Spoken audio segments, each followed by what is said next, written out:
Spain sees Leonor differently after this week. What changed this week was not a single gesture or headline, but a sequence of public, documented responsibilities carried out by Princess Leonor that placed her squarely within Spain's constitutional framework. These moments mattered not because they were dramatic, but because they reflected continuity, the careful, visible preparation of a future head of state.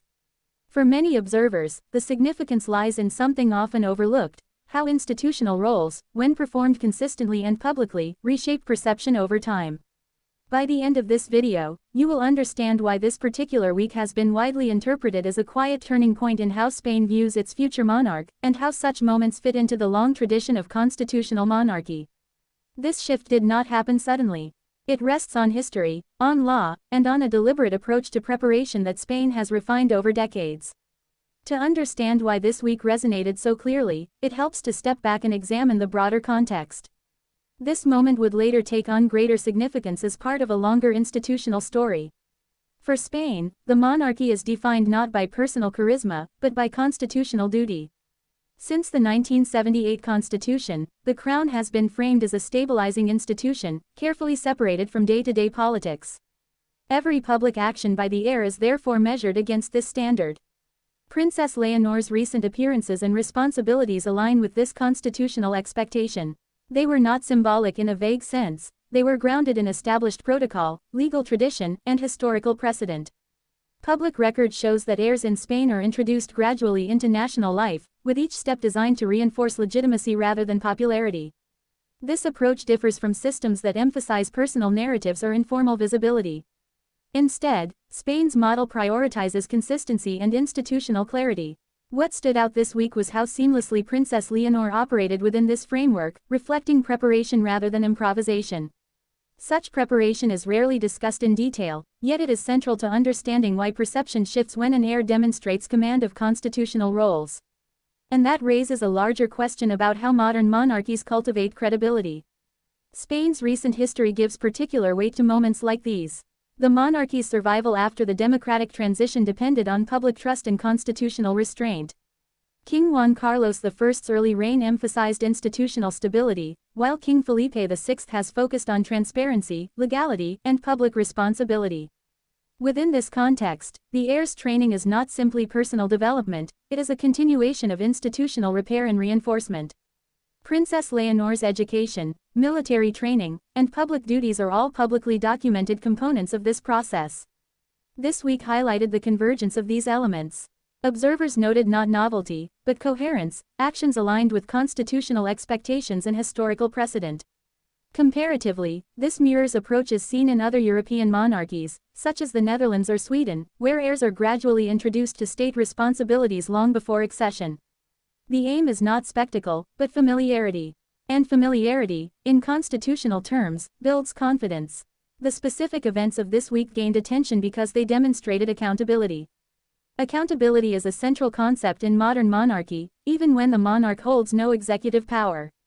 Public duties, speeches, and formal appearances are evaluated for tone, respect for institutions, and adherence to constitutional limits. In Spain, where public trust in institutions has been tested over recent decades, these evaluations matter. Media analysis focused not on personality, but on competence. Commentators highlighted clarity of expression, respect for protocol, and awareness of institutional roles. These are measurable, observable qualities. Importantly, such assessments remained within responsible boundaries. They did not speculate about private life or future intentions. Instead, they analyzed public performance against constitutional norms. This distinction is crucial for understanding why perception can change without controversy. Public reaction in Spain often reflects a cautious pragmatism.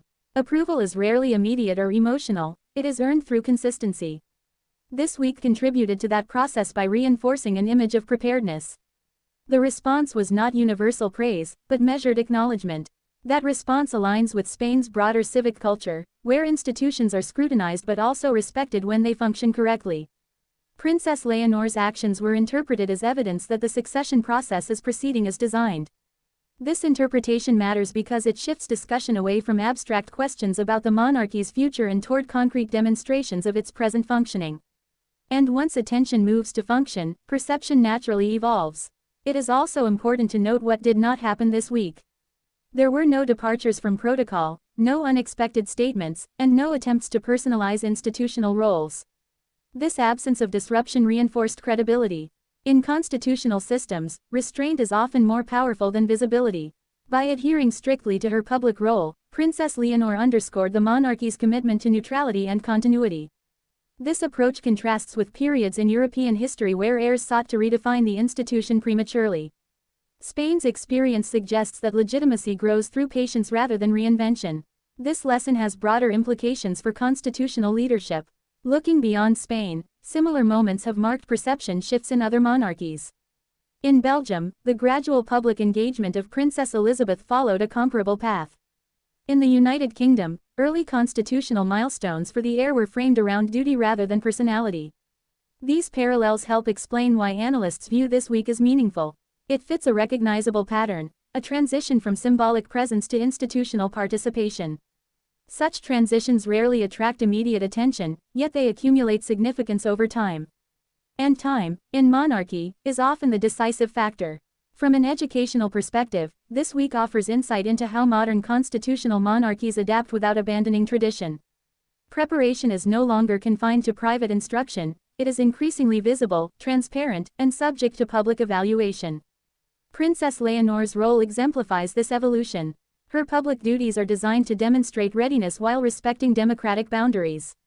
This balance is delicate, and its successful navigation reinforces institutional confidence.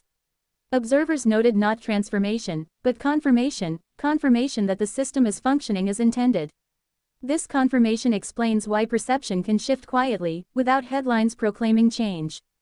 The broader implication extends beyond monarchy. It speaks to leadership preparation in any constitutional system. Visibility combined with restraint, clarity paired with humility, and continuity reinforced through action rather than rhetoric. Spain's experience suggests that legitimacy is built through repetition of responsibility. This week added another layer to that foundation. As history shows, such layers become significant only in retrospect. And retrospection often begins with moments like these. As the week concluded, analysis returned to long-term considerations. How will continued public engagement shape perception over the coming years? How will institutional expectations evolve as Spain itself changes? These questions remain open, grounded in public record rather than speculation. What is clear is that this week reinforced a narrative of preparation rather than transition. Princess Leonor remains an heir in training, yet one increasingly recognized as an active participant in constitutional life. That recognition marks a subtle but meaningful shift. The analytical takeaway is straightforward. Perception changes when responsibility is demonstrated consistently within established frameworks. This week illustrated how constitutional roles, when fulfilled with clarity and restraint, can strengthen institutional confidence without controversy. In that sense, the significance lies not in what was said, but in what was done, and done correctly. And in that moment, the responsibility became clearer. Only 1 in 10 viewers here is subscribed. If you value thoughtful insights into royalty and leadership, join the community.